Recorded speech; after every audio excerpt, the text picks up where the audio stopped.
that.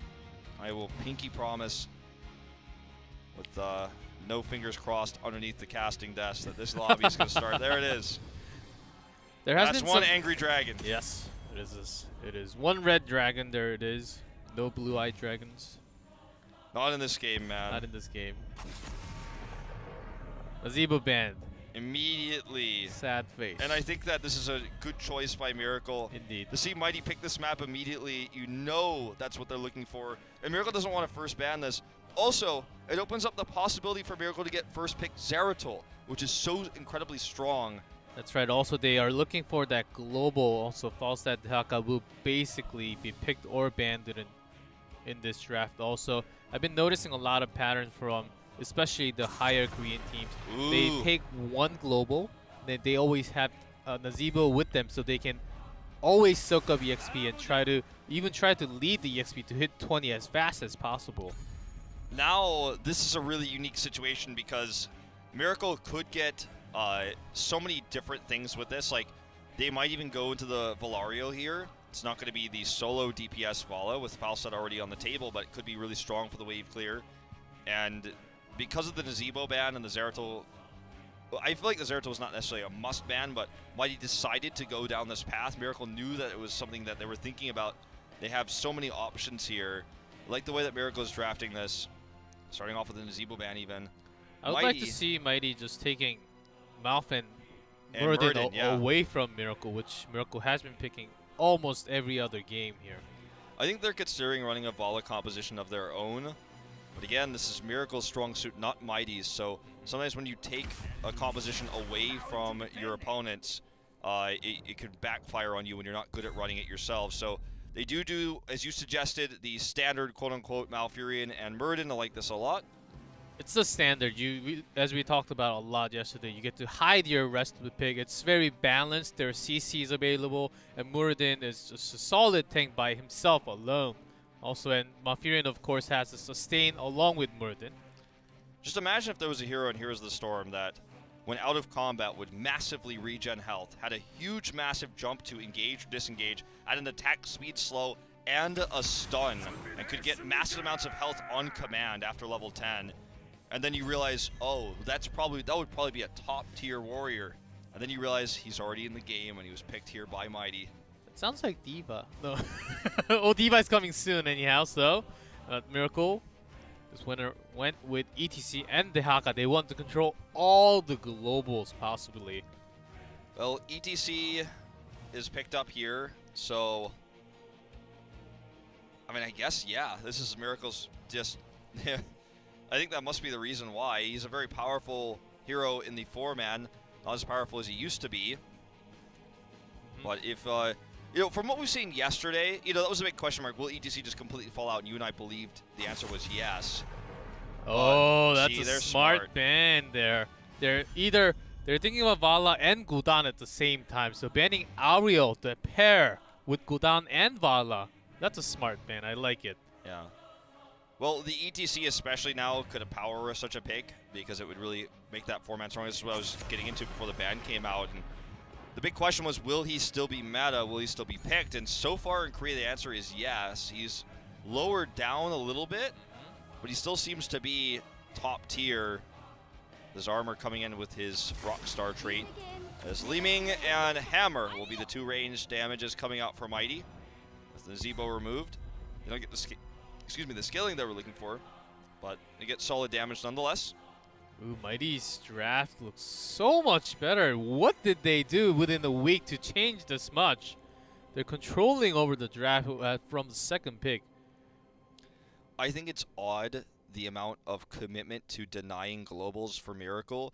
It does give them control of globals. You have to concede that point, but what else does it do for them in terms of the 4-man? What else does it do for them in terms of team fighting? That's where when you look at Mighty's composition, those 4 heroes could work well on any battleground. In any situation, you could team fight very well. As we see, it's going to be Karzim coming out for Darvish here. Tychus was the given remaining damage. But the Dahaka pick here with the ETC together, there's no synergy there. There's no theme to this draft. It just feels like they want to shut down Mighty's globals. It's not that Mighty is known for being an insanely strong global team, so they must really feel that this map, specifically if controlled like this, will get them every objective, and they want to win this map, not by team fighting, but avoiding fighting and getting those objectives more consistently. And they also have Tychus to control onto the Dragon Knight a little bit more. Mighty actually decided not to take Tychus when they have globals, both of the actually triple globals against them. That was a little bit surprising, but still having Sergeant Hammer on the bottom lane or the other lane to have the siege potential with Malfurion and Muradin just rotating through the lanes to soak up EXP, I think it's going to work fine. But the question is, what is going to be their solo top laner? Tyrael.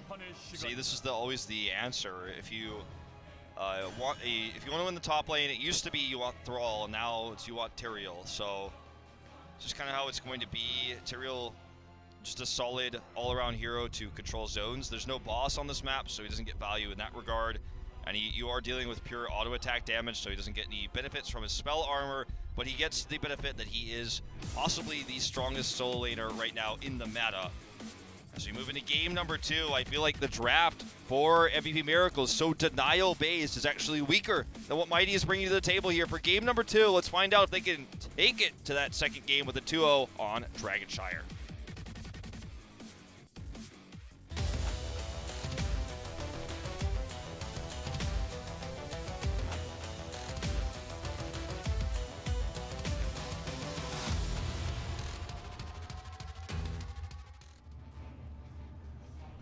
In blue, MVP Miracle Honkono on ETC, Dami on Dehaka, Sniper on Falstad, Crazy Moving on Tychus, and Darvish on Karzi.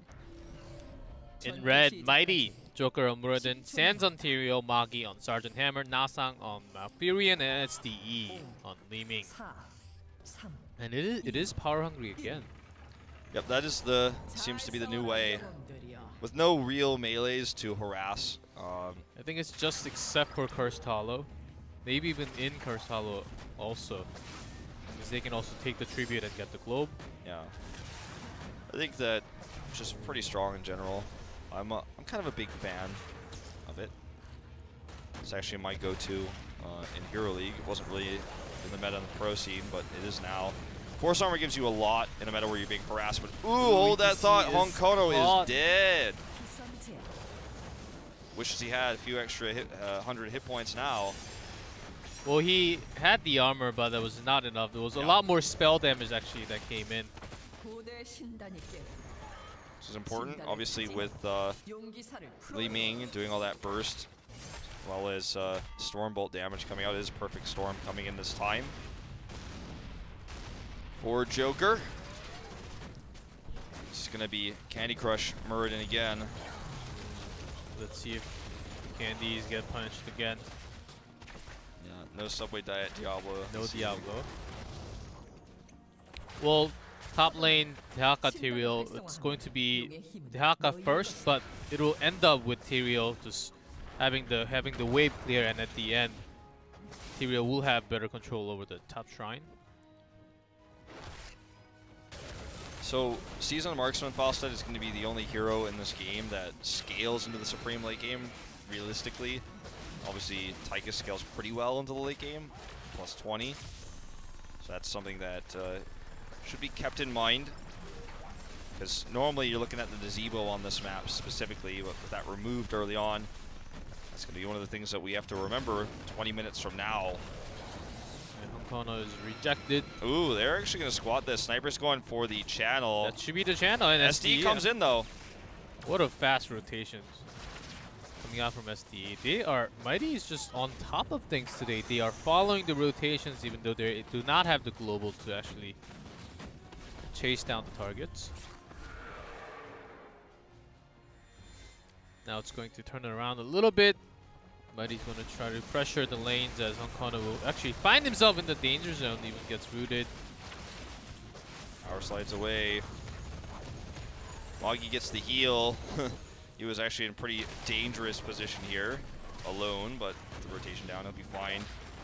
So the channel this time is for Mighty. Sniper is actually going to be defending in the mid lane, and Dami will push Sands off of the shrine. So Li Ming was lurking around, hoping to get that channel, hoping to get the unleash, but not going to happen. Not sure if that connected note did not. Good move away there by Sniper. Just enough behind the minions to avoid the damage. We see Unkono going for crowd surfer this time. Last series, he had a tough series against Diablo and Leoric in Tomb where he did not pick crowd surfer and he was locked every single time.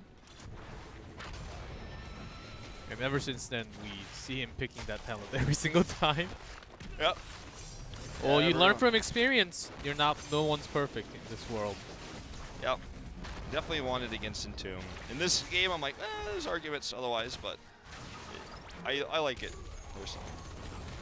So, let's actually look at the positioning of Joker. I know you can't really see him up on the top because of the UI, but like, he is just making sure Honkono cannot help secure that kill. So that's the job of a tank on this map oftentimes, is just to make sure like this happens. You want to get that crowd surf right through there. And just they already Mighty already know that that's the talent that he went for. That's exactly where he's going to come for power slide. And even a safety route coming from Nasang there. And no really great picks coming out from either team. Of course, Mighty did take one kill onto Honkono in the beginning. But with the global presence, I think Miracle can have a better chance. Ooh, nice route there, Nasang. By the way, the top lane is being dominated by Dahaka currently, and there's just nothing that Mighty can do about it without a global of their own. Ooh, this is also really important. SD gets caught. Joker face too checking. Slow. Looking for the counter kill, but Sniper does have barrel roll. I just want to point out very briefly, Daka is so slippery, it's so difficult to kill that without a real strong global for Mighty, they just can't deal with that top lane pressure, and that's actually starting to really add up in this game. We had the question marks wondering, will this actually be enough, the global composition of Miracle, but so far it is. It's going to net them a Dragon Knight here and so much pressure in the top lane that Mighty just doesn't have an answer for currently. Yeah, Mighty is struggling and losing Li Ming in the mid lane was of course a big problem for them as they were losing a member, and when they do not have the global and they have 4 members available to go in all lanes, it's of course tough for Mighty to come back. And Miracle, knowing that, they went for Dragon Knight channeling. And they'll get the first one. Mighty, I feel like post 10 is going to hit their big spike because that's when they can team fight appropriately. But there's just going to be such a window before that happens. You can see Dami is just very well equipped to deal with this gank. And now we're going to see the slide in here, and it's going to actually be turned around on Mighty. 10 is available. Ooh, if Honkono didn't use Power Slide and used Power Slide after, I think that could have been a 2-man mosh and even a kill. But Mighty's got to be careful, as they are not 10 yet. They need to... Actually, they need a lot of time. They need to soak all lanes for a while to hit 10. Yeah, it's going to be a little while. This is what I was talking about, this window of time before they hit that power spike at 10, where their comp can actually finally 5-man rotate for team fights, because that's going to be how they win this game and win Dragon Knights is off of multi-kills in big team fights.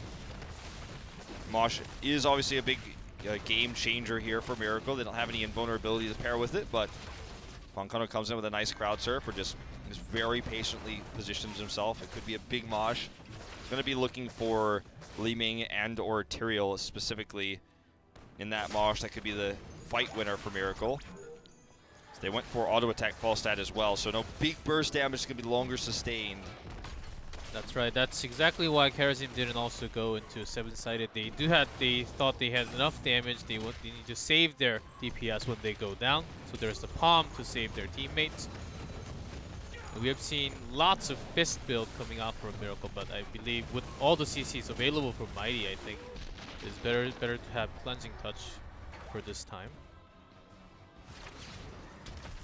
SDE is rotating up. They're looking for a pick here. This is the kind of thing that you would expect to see from Mighty post 10, is to look for picks, to be aggressive like this. And dismount Honkono with his crowd surf away. Without that, he would have almost certainly been dead. But I like that Mighty is a very good understanding of how they're going to win this game if they're to win it. Just to be hyper aggressive like this, look for the fights now that they have their heroics. The Twilight Dream is going to be the main one. Obviously, that's going to be the way to secure those picks and get SDE the resets he so desperately needs in order for them to carry the fight. Calamity wasn't alone enough because they couldn't take a fight. They were always kind of on the defensive. They were behind with the top lane pressure, the Dragon Knight against them. But now that they have Heroics, now they have Sanctification, SD can absolutely carry a fight that goes well for them. But they need to fight or else they will eventually get kind of grinded out of this game. This is a nice attempt for a pick. SD gets the Calamity damage, not the kill though, and actually he might fall for it. That was very close on to Sniper. That was a well use of Gust just to disengage the entire team. It's actually forced Dehaka down too, which means they're going to have a temporary channel here. It's not going to be able to grant an unleash. It's Gravity Moving will immediately take this back away. But well done. Miracle has the 13 talent tier advantage. Ooh, Honkono. And this will be a big rotation to grab Dami, to punish Dami for extending so much, but Darvish and Honkono comes for the cover. The globals are really working in full effect for Miracle now. They're going to take this neutral camp as well. Mighty knows about this, but there's just nothing they could do about it. That's why they went for that pick instead. Now Magi is actually going to be forced to use his thrusters. There was a lot of damage, but no CCs to actually trap him down. So Magi will be safe for the moment, but the siege, the push power onto this bottom lane is going to be huge, and Magi will be forced away. Gonna lose his fort for sure. There's a big rotation coming down for entire team of Mighty. Let's see if it's going to work, and Joker comes down, lands on a Stone Bolt. Odin is popped already. Honkono as well, just totally locked in here. See if Miracle can actually get this channel. Dami with the global comes in. Dragon Knight is unleashed. This is a big issue, obviously, for Mighty. Just no way, no answer. No globals of their own. They were really forcing a fight because they wanted to fight. They just hit 13. They had the same talent. They were about to lose this Dragon Knight anyhow, but there was the perfect Gust to respond against Mighty's side. A lot of DPS though, and a lot of poke for Mighty, so they actually weaken this Dragon Knight down to 49% of its health immediately. Sniper continued to split push though, already pre-setting up this Dragon Knight push. They're going to get the Cannon Tower first. This is actually a risky position for MVP Miracle to commit this far in underneath the keep. If Mighty clears this Dragon Knight, it's going to be their fight to take. Dami is super aggressive right now, and I think this actually could end up being a liability for Miracle as the Dragon Knight expires. He comes away at the last moment there. It's okay, he's a Dehaka. He also has an adaptation available, and also Burrow to dodge some CCs. And there's always Honkono to turn everything around with that big mosh. Of course, Li Ming's Wave of Force will be the big counter to it, but if he's able to catch Li Ming onto that mosh, that will be his choice. That will be his chance. Yes. Well, Miracle sees that Mighty is actually taking their own camp. They're going to invade here, but Mighty reacts immediately. The rotations have been crisp from Mighty this evening. Joker may have overstayed his welcome, though. Avatar, of course, on cooldown, so he can't really continue to push this in. This is a very small choke point. If Honkono was I know Honkono was looking for that big power slide and could have moshed every one of them, but that was actually a very good chance for Mighty to force a fight. Really nice use of Gust all the time from Miracle. Yeah, Mighty just really crisp on the rotations even without a global, just saying, okay, I know where you're at right now, and I'm going to punish you for it. You're on our side of the map. We're coming right from red side bruisers, a night camp there. And as soon as they saw Falstad on the top lane and Haka made that rotation to the mid lane, they knew they had more numbers to invade the camp, so they made a strong, powerful move to invade, and they got the camp. Now they can have this fort very pressured. Mighty is just waiting for this one moment for SDE to pop off in the team fight with the Calamity damage, with all those critical mass resets. Super aggressive, even doesn't Calamity attack there to Honkono with a teleport, but I feel like they're trying so hard to make this fight happen, but Miracle is just avoiding it at every turn, which I didn't know, going to this draft, would Miracle be able to consistently avoid this huge train, this truck that's running around looking to smash Miracle, and SD gets those big resets. But it just has not happened yet. They look for the pick on the Darvish, but he gets away. Sands is going to have the channel up here. Unfortunately, without a global, though, they can't squat for a Dragon Knight. They're just going to have this for a brief moment. Actually, except for Dehaka, every one of Miracle has a small dash to escape some CC. So that also gives their a chance to escape from some dangerous spots. So it gives them a lot better chance to just not fight and run away. They have the Gust, they have Palm also to connect. So what a passive globally macroing out.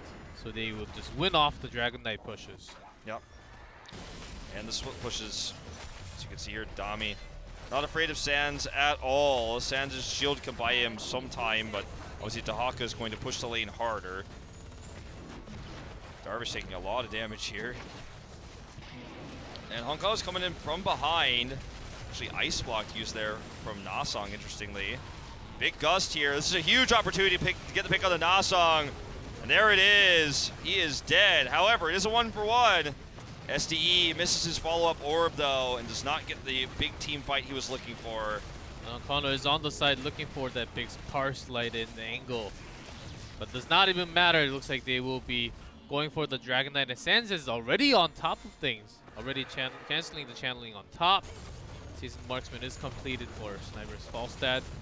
Yeah, 2 minutes into the game I mentioned this, and 12 minutes later it completes. And now this is something that's going to continue to scale and get stronger the longer the game goes on. And with all keeps available, and for every miracle, not even a dead fort, this game will go on for at least 5 more minutes, very likely, barring a huge mistake from either team. It means that Falstad is just going to get stronger and stronger, and Mighty doesn't really have anything they're looking towards in terms of late game for a big spike. Mighty could have forced a little bit more fight on the bottom lane just now, but Twilight Dream did not go off and got cancelled, got himself killed instead. I think that made a lot of difference, and great job to Miracle just blocking that from happening. Like every single time they're just being peacemakers. Yeah. This is the peaceful meta, where the non-violence meta. We do not want to fight. There's a camp invasion coming from Joker. He's staying on top. Oh, this is exactly what Mighty wants. They want this pick. Palm used here on the Honkono, but this is going to be a 1 fight here. Slow rotation down from Falstad. Perhaps does not have flight. Nice dodge for Crazy Moving to actually avoid that Stormbolt. That would have been a death for sure. But even with that dodge, the root comes in. He gets caught. And Dami is going in super aggressively. It's not the best silence attempt I've ever seen out of Nasong. Dami's just looking to actually turn this fight. 5v4, actually, though, is the situation here for Mighty. SDE is going to get another reset here. Wow, what a play by Magi. Honkono was about to power slide in and land on that big mosh. 2 things. One, Miracle should not have been contesting this for the team fight without Falstad there for just a siege cap. Second thing is, why was Falstad not there if they were going to contest? He just didn't have flight, I suppose, but this could actually be a game-winning fight now for Mighty. And they stole the Siege Giant camp, which is now pushing towards this this core. Okay, SD, though, so much pressure on him right now. He's actually the main damage dealer, so he's forced to actually retreat. He's not doing a whole lot of damage now. This is not going to be a core lethal for sure. Magi's going loot. Darvish is actually doing so much. Mosh. There's a 2-man mosh. No wave of force. No wave of force. Hammer is gone, and Sanctification is still on cooldown for 2 more seconds. Hey, looking for the pick here. There's the Palm. There's the ignore, and there's Limi cannot get the reset. On the first map, Sky Temple, Mighty did not pull the trigger in a similar situation. In this game, they pulled the trigger and the gun backfired. That is going to be a wipe, and it will likely reset us at a 1-1 score in this game. Miracle's going to take the bot lane to at least clear that keep out to relieve the pressure, but they may just win the game off this push. It's 17 minutes in, this Dragon Knight's pretty heavily scaled. The first member to respawn is going to be Nasong, who isn't going to be able to defend much on his own. They could buy a little bit more time for everyone to respawn and for them to hit 20. Perhaps Mighty can hold this, but at worst case, the keep pressure is now stopped, and I just don't think there's any way. Even when Hammer comes up in 5, she's not going to be able to do much. Nasong is dropping a root. That is all they've got. Sniper actually gets aggroed by the keep, but it will not matter here. With the upgraded Odin, the big red button, it's going to be a 1-1 tie score now with Miracle taking game number 2. A beautiful fight for Mighty. You know, twice already this series, I feel like Miracle has shown the over-eagerness to fight over somewhat insignificant mercenary caps. They got punished for it, but the follow-up attack was really sloppy from Mighty on the core. They should have just backed off. I think they got frustrated because they're like, we're just getting out-rotated. We're eventually going to lose this game. But the global presence, that extra power that globals have, feels a lot less scary when you actually have the catapult pressure that's permanent on the bot lane. As long as you don't lose anything afterwards and walk away, you remove some of that pressure and look to perhaps then start to win your very first Dragon Knight and the game goes on. I think Mighty was really hyped about they were winning the team fight and they had Sync available in 10. I'm pretty sure he called out, I have Sync available in some amount of seconds. Maybe we just need to stall some time. We can sit on Sync and try to core on when the Sync is popped. But within that time, I think Darvish, and he actually went for 100 Fist, and that's where all the damage came in. Leeming was forced back, even Magi was chased, and just Darvish putting in that melee damage. Basically, by that time, Karazim is a melee, not a support, melee DPS. Yeah. Really well done, though, by Miracle to win the counter fight. That was a tough situation. They bought enough time there. SDE was constantly being harassed there. He couldn't actually do any damage. If you go back and watch the fight, you'll just watch him just move commanding, riding around. He was at the top of the core next to the Hall of the Storms, just being chased back there, unable to really find damage. But that's it for our first two games. We are tied 1-1. Who's going to win the first best of 5? We're going to find out after this commercial break.